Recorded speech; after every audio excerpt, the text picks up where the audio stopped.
Hello, Booktube. The icy grip of a record-breaking cold snap for the weekend has completely receded. The weather here in Boston has gone back to its historical norm for midwinter, for early February, in the middle of winter in Boston. It's gone back to what it usually is, which is mid-50s Fahrenheit with no precipitation whatsoever of any kind, including dew. Yeah, it's gone back to Central California. It's gone back to Sacramento. Not Central California, but Sacramento. So it was a perfectly comfortable day. It hasn't been perfectly comfortable in a while. And also, there's a tiny bit of rain in the forecast tomorrow. I really don't think it's actually going to materialize, but it is there in the forecast. So the combination of welcoming, inviting sunlight and the threat of rain sent me to the Brattle Bookshop in Boston. Those of you who are new to the channel, is a used bookstore in downtown Boston that is great. 3 packed floors of used books, reasonably priced, every subject under the sun except romance, and also a lot next door, a gigantic lot, that's full of bargain books. Sometimes used bookstores will have one barrow, one shelf outside for bargain books, or the Strand bookstore in New York City has a few carts. But the Brattle has a whole lot, and they're not junk, which is usually what you find in the outdoor sale lots of other bookstores, stuff that they don't want in the shop, that they couldn't sell, put a price on. Now, the stuff outside is usually really good, usually in really good shape, and it's not organized in any way. There are thousands of books out there, but it's not organized in any way except by price. $1, $3, or $5. So you really have to look at everything, which can take some time and is an utterly delightful way to spend an hour or two if the weather is clement. So I went, and I got a stack of books. And I want to show them to you. They're all over the map in terms of what I got, in terms of format and whatnot. So we'll make the best of that. And I think I've worked out the feng shui here, so I think it will work. First is a UK mass market paperback. It's $1. I don't know anything about it, so I grabbed it. It seemed pretty interesting to me. This is Beneath Another Sun by an author named Stuart Ross. The Late Show, which I'm assuming is a UK Late Show, refers to as a modern Tom Jones. A weird little historical novel. About a character named John Verney. In the reign of Charles I, dueling is a serious offense, particularly when it leads to the death of one of the combatants. But although Tom Verney's rival died by his own hand, King Charles takes a dim view of the affair, and Tom is devastated when he learns his sentence, banished abroad for 5 long years. And we follow him on his adventures. I don't know anything about it at all, but one of the nice things about the Brattle sale lot is that if a book's $1, you don't need to know a whole lot. You don't have to vet it at all. You can just grab it and read it, right? If it doesn't turn out to be any good, well, you're out $1. That's even in this day and age, that's not too bad. Of course, at the Brattle, when you are presented with a profusion of books, a whole bunch of factors come into play. Sometimes the Brattle is teasing you with one volume of something, and maybe you're going to see the other volumes. If that's the case and you want the whole set, you should definitely get the one volume that you find, even if it's in the wrong numerical order. Sometimes the Brattle will tease you with a subject matter, and other times a new variation on the Brattle karma. For me, sometimes the Brattle will remind me of a booktuber. I've said many times that the booktubers Mark Richardson and the late lamented Jason Harrigan, who doesn't have a channel anymore, I often feel like they're with me when I'm out in the Brattle sale lot because I know their reading tastes really well. So I know books that would be of interest to them or maybe wouldn't be of interest to them and whatnot. And that, it doesn't just apply to my fellow members of the OGBG. That applies to everybody. I'll be out there and I'll see something and I'll think, so-and-so, a booktuber, would be really interested in this. And these next 4, I guess you could call them books. I don't know. But they were part of a vast ensemble. I grabbed a few. I couldn't possibly take them all. It would have been a whole bag's worth of stuff. They're this thing. They're high adventure. Little square-bound periodicals, they were $6 each in America, reprinting pulps. High Adventure is the name of the reprint. The pulps come from all over. These little square-bound things. There's a soy boy calling for help. Good luck. Good luck with the help. The classic pulp cover there. Is that a warhead on the horse? I don't know. I have no idea. But these reprint, like for instance, this reprints a story called Drums of Destruction from 1937, from Secret Service Operator 5 magazine. But it also reprints a story called The Body in the Taxi from Black Bat Detective Mysteries from 1933. But just reprinted here. And you get the the original illustrations and the double column. So it's very much pulpy. It's a very pulpy thing. I saw that and immediately thought of Michael K. Vaughan, our king of pulp for Booktube. And I found a bunch of these, so I made sure to grab them all. I got this one, High Adventure. This is an all-detective special. Particularly garish cover where a sweet little old lady is knitting. She's sewing his mouth closed while they hold him down. I can't wait to find out the story there. I found this thing here, totally unpresentable in censorious 23rd century, or 2023. But this presents the mysterious Wu Fang, kind of Fu Manchu knockoff, kind of yellow peril story, where here another soy boy is being tormented. He's being tortured. No idea. Where does this come from? Okay, the mysterious Wu Fang had his own magazine. This is two stories from that magazine, both from 1936, The Case of the Black Lotus and The House of Doom. So I guess the mysterious Wu Fang magazine existed. But, back in the 1920s and 30s, when the pulps were king, magazines, exfoliated. They were everywhere. There were thousands of them. So you could go to a newsstand and find a whole bunch of different. It wasn't just weird tales, is what I'm saying. And then I found this last one, which is kind of superhero-y. I couldn't leave it behind. This is an entire adventure of the Black Hood. And there he is punching somebody who's stealing jewels. And I think Black Hood had his own magazine for a year. I think he did. This is from Black Hood Detective. The first story, Death's Five Aces, is from Black Hood Detective Stories in 1941. And then the next one, the other story in this volume is Murder Goes Streamline from Spicy Detective magazine in 1939. So there'll be two long stories in here with the double column and the pulpy illustrations. So I got 4 of these things. I don't think I need more than that, but that's a lot of fun, and it will stand me in good stead, I bet, for Garbagus. When Garbagus rolls around, I might put those away. But this next one is also a bit of a Booktube echo. Micah Cummins just recently read Nathaniel Philbrick's book In the Heart of the Sea about the sinking of the whale ship Essex by a whale.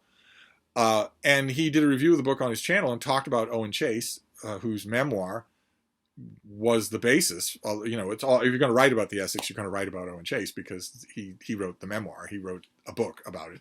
And I found this thing, a Penguin classic, of the loss of the ship Essex sunk by a whale and other first-person accounts. So we have Thomas Nickerson, Owen Chase, and others.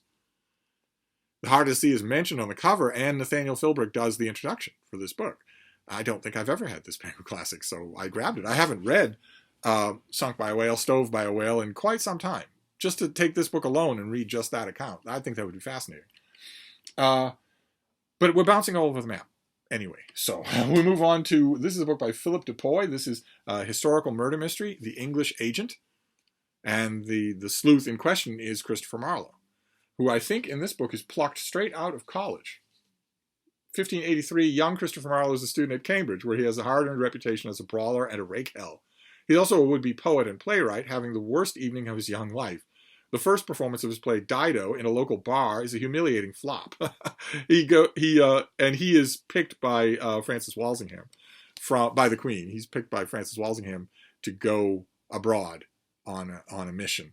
I mentioned the other day, I think in a library tour, that we know this about Marlowe. We know that he had some sort of connection to the Elizabethan spy service, and that has been an open door invitation to novelists for a century to write stories that we're never going to get. The historical novel, the historical record is never going to reveal them. This is not, I don't know if this is even the first one. I think this might be the second book in the series.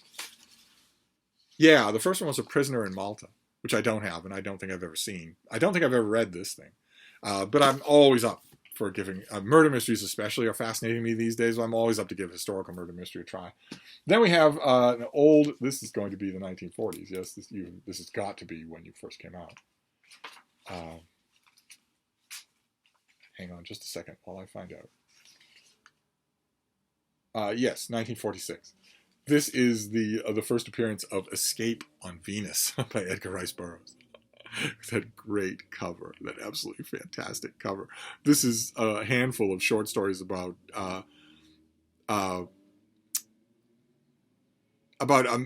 these are the Venus stories of the Carson of Venus stories. of Edgar Rice Burroughs, of a man named Carson Napier who goes from Earth to Venus, much in the way that John Carter does to Mars. In fact, Carson Napier originally intended to go to Mars and got knocked off course to Venus. Keep in mind, this was done before we knew that nothing like this could happen on Venus. No adventures of any kind can happen on Venus. Carson Napier would have died in about 5 seconds the minute he got close to the atmosphere of Venus, or the clouds, which are made of sulfuric acid. but this is long before then. This is a fantasy world of Venus, and this book is a collection of stories. I think this was the 4th entry in the Carson of Venus stories, which I had once upon a time in a lovely mass market set. I don't have that anymore. I have all of these in ebooks. But these extra lightweight, original issue 1940s hardcovers, I love the feel of them to read. Just love it. They're really durable, but they're very much made with rationing paper, so they're not heavy at all. And I want to get to the...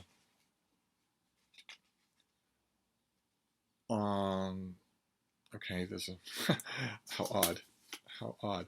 There's a little note in here saying that this is from 1958, but it is not. This is from 1946.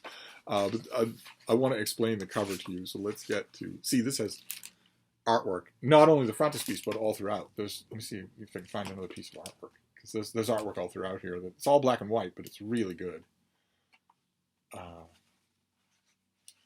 Detailing Carson Venus's various adventures. Look at that. Fantastic. Just wonderful. But one of the illustrations are by John Coleman Burroughs, who I think was another of Edgar Rice Burroughs' kids. Not Manly, but another one of them. Again, Michael K. Vaughan would know best, but you're going to give me a table of contents here? Oh, no, you're not. Well, this is... They're a fishmen. I mean, one of the stories in this book, they're a fishmen. That's what you're getting on the cover here. But I couldn't pass this up. I don't have any other...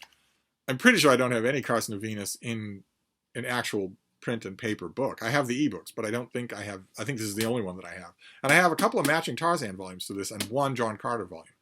So I take them when I find them. Then we have a novel.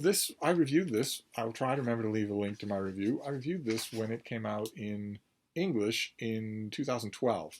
This is translated from the French by Sam Taylor, and this is H by Laurent Binet, which is partly a historical novel about Heydrich,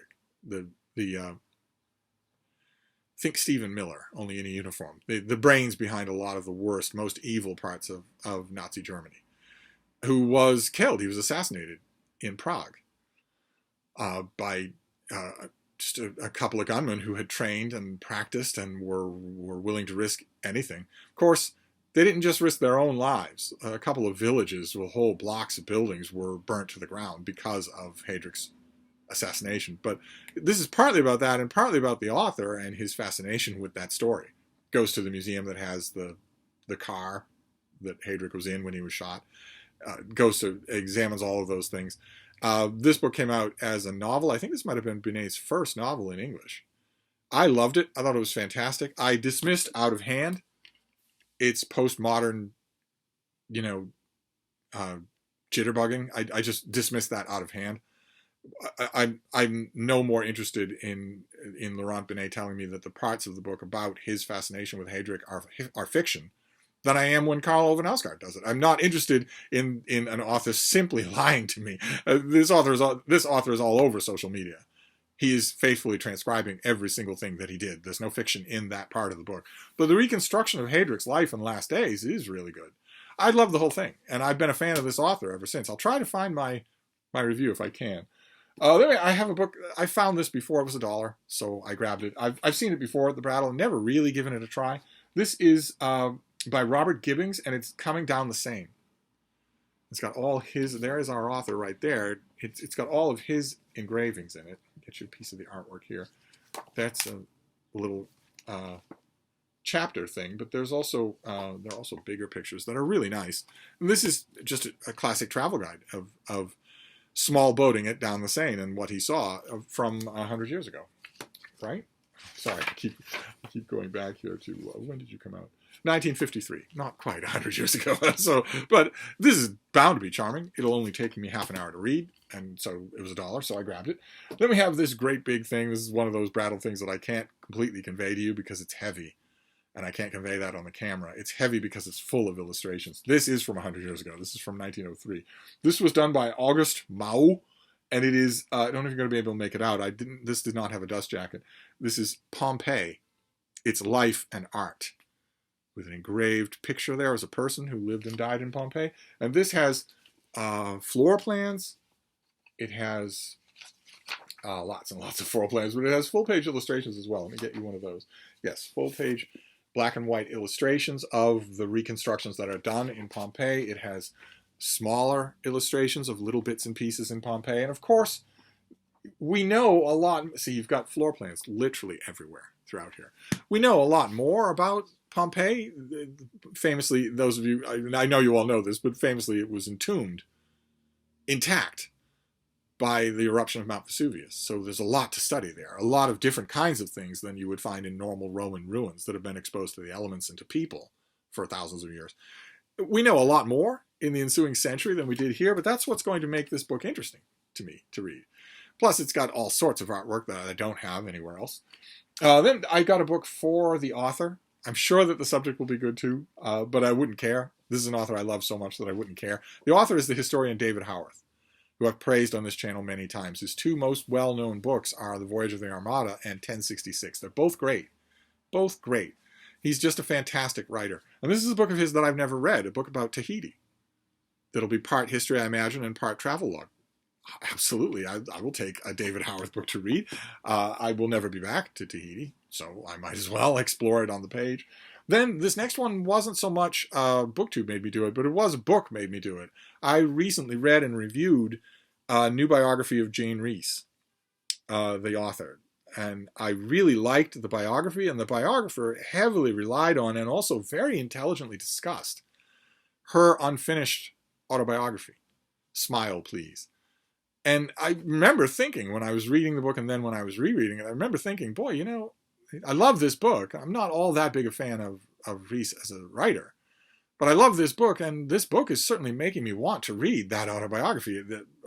At the time, I thought, well, you know, maybe I could get it from the Boston Public Library or get it on interlibrary loan. But of course, the Brattle will provide. I found a copy of Smile, Please. There is our young author, and there is our older author. This is a tiny little thing. Again, it will only take an hour to read, so I'm glad that I found it, even in English. Then I found this thing. This is pure indulgence on life. There are all these things where I don't need books. I get books in the mail. I don't need these things, but this was an extra indulgent because this is one of my favorite British monarchs. This is King Edward VII. And I found this thing, which I've never seen before. This is Dana Bentley Cranch's book, Edward VII, Image of an Era. There he is looking rather somber, but you can see even in his eyes that his favorite thing to do was smile and laugh. He's being somber for this portrait. But this is heavily illustrated just all throughout. It has photographs, but also full-color paintings, and most charming of all, let me get you an example I was very happy to see. In addition to those things, charmingly, there are editorial cartoons. Oh, they're probably later in the book, aren't they? When Edward started to make the editorial rounds. There's every visual you could imagine in this thing. Of course, now that there we go. Things like this.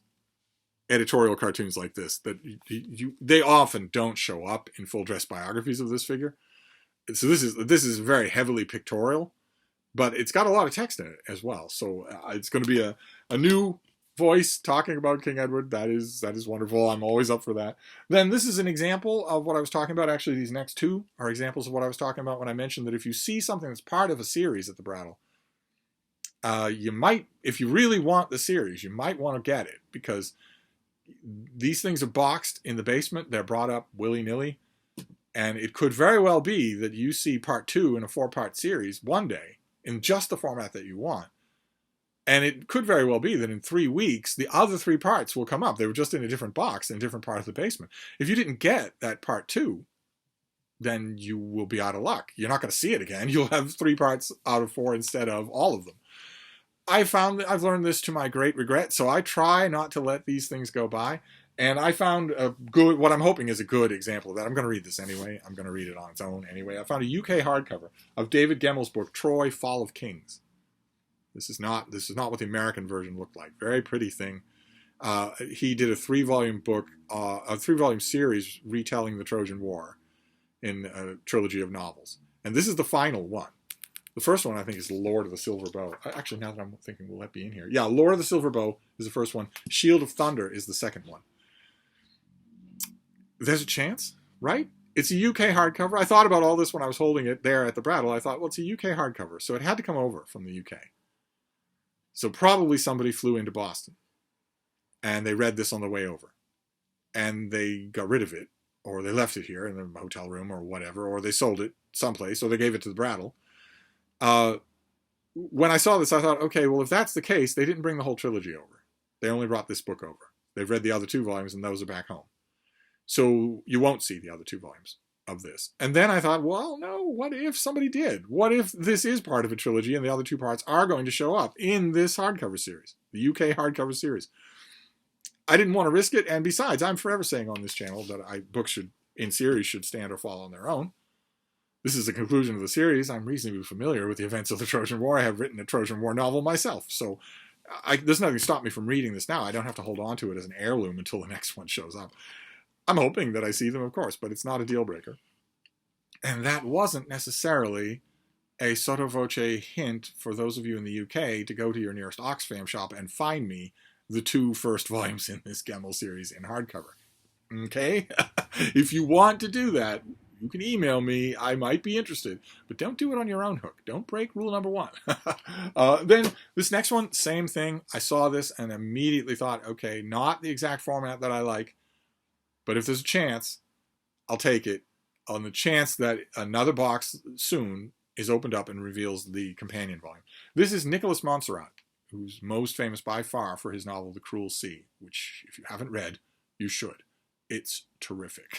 But at the end of his life, Montserrat was working on, he had an idea that had really gnawed on him for a long time, but at the end of his life he started to feel the end coming and decided, I need to write this. The story of the nautical version of The Wandering Jew, the old folklore about a person who is told by Jesus that you must tarry until I come again, so you will be alive the whole time. I will make you immortal. You will be alive the whole time. That we saw that variation just recently with Casca, the Eternal Mercenary. The writer Barry Sadler, adapted that Casca was the Roman centurion who pierced Christ's side with a sword, and water came out instead of blood. And in the Casca origin story, the Christ on his cross turns to Casca, the soldier, and says, well, because you did that, you will stick around until I come again. The ultimate etiology of all of this is a glaring problem in the New Testament that writers have just wanted to fix, and this is the easiest way to fix it. In that, Jesus says that there are people listening to me right now who will be alive when I come back in my glory and the world ends, when the rapture happens. And the reason Jesus said that is because he was a millenarian prophet of doom, of the end of the world. He considered that the end of the world was coming right behind him. Behold, the kingdom of God is suddenly upon you. He considered that it was right behind him, that at the end, probably he considered that his death would trigger it. But at one point he says, and it's recorded in the Gospels, he says to an audience that it's so nearby, it's so imminent, that there are people listening to me now who will still be alive when that happens. Well, that didn't happen. Christians have been waiting for Jesus to return for 2,000 years. 2,000 years. And early Christian commentators very quickly realized that that can't be. Someone from that crowd has to still be alive, or Jesus was simply wrong, and Jesus can't be wrong. So the story evolved. Someone was in that crowd is immortal and will be here. That someone, at least one person in that crowd, will be around when the end of the time of the world comes. People have had variations on that idea ever since. And Montserrat had one, only a seaman who he goes from naval adventure, naval epoch to naval epoch, but he can't die until Jesus comes back. And there were 2 volumes that Montserrat, he finished one, and then started the next one and died before he could finish it. And I found the second one in a hardcover, in a nice hardcover. This is Master Mariner. That was the name of the overall name of the story. And this is Darkened Ship. And it is an introduction by Montserrat's wife that has not been reprinted anywhere else. I don't think there was a mass market paperback of both Master Mariner books in one mass market paperback, and I really want that paperback. I had it once upon a time. It's got original artwork on the cover. It doesn't look as boring as this, and I really want that hardcover, but that paperback, that mass market. But I couldn't find it. It certainly wasn't at the Brattle today, and I, for the life of me, can't remember what happened to the last copy that I had. This is half of that story. I will definitely take it, and I don't think that mass market reprints this introduction by his wife. That's going to be interesting in its own right. What was the name of the other one? Running Proud was the first volume, and that was finished. But this one was not. This is, I don't know that it ends in mid-sentence, but it's not, actually now I want to know if it ends. Well, it ends in mid-plot, but I'll take it anyway. Not only because I'm interested in reading it on its own, but also for the reason that I said, because it's possible that whoever had this had the other volume. I think that's extremely likely. And maybe they had a lot of other Nicholas Montserrat, which would be great, because I don't have nearly as much as I want. And then the last book for this a warm weather Brattle book haul here. And this is Gore Vidal. This is a collection of essays. This is Virgin Islands, essays from 1992 to 1997. He actually refers to it in the book as, what is it, a lost colony of United States? A dependency of United States, referring to the gigantic anthology of collected essays that he did that is a landmark. It's every bit as great and important as Gore Vidal himself insistently said over and over again that it was. He was right. United States is an amazing landmark. And these essays came out later, and I checked very carefully how much later. I want them, definitely. I want this volume. But this is not a question of me getting every Gore Vidal book that I see, because he kept writing long after he should have, and started to lose both the sharpness of his prose and also his moral compass. Most notoriously evinced in his open flirtation with Timothy McVeigh. Just revolting. Absolutely. It was revolting to watch. I watched it in periodical pieces as they came out, and I was revolted by it. And the pieces got worse. Weaker and weaker and weaker. I'm pretty sure that I'm okay here in the 90s. I'm pretty sure that I'm okay. After that, I think there are 2 essay collections after this, and I wouldn't want them. If I saw them for $1, I wouldn't get them. It's embarrassing. But this, I'm pretty sure I'm still in the clear here. This will have literary stuff, but also lots of political stuff. So there you go.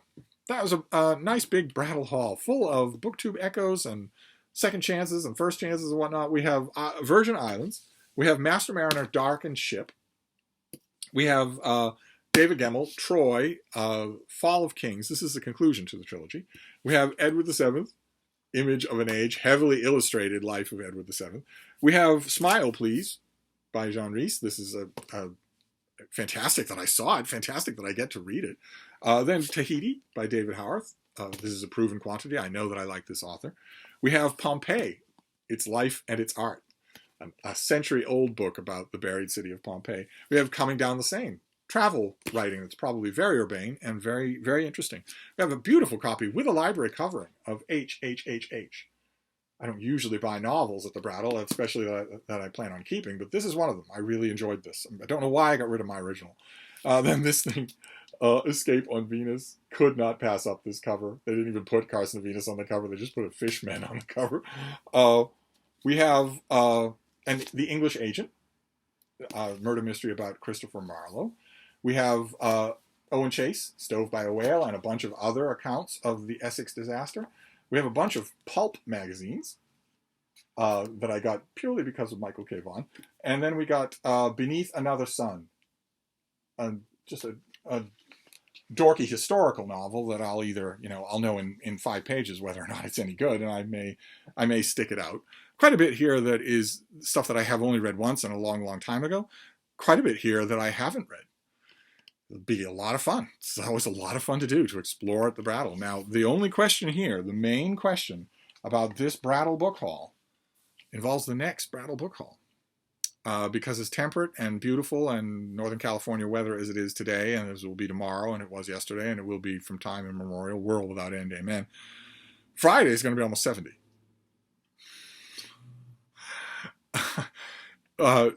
So Friday might be irresistible to return to the Brattle. I don't know if I will or not, but it might call to me. If I do, you'll be the first to know. So I'm going to wrap this up. Until then, I will see you soon. Thank you, Booktube.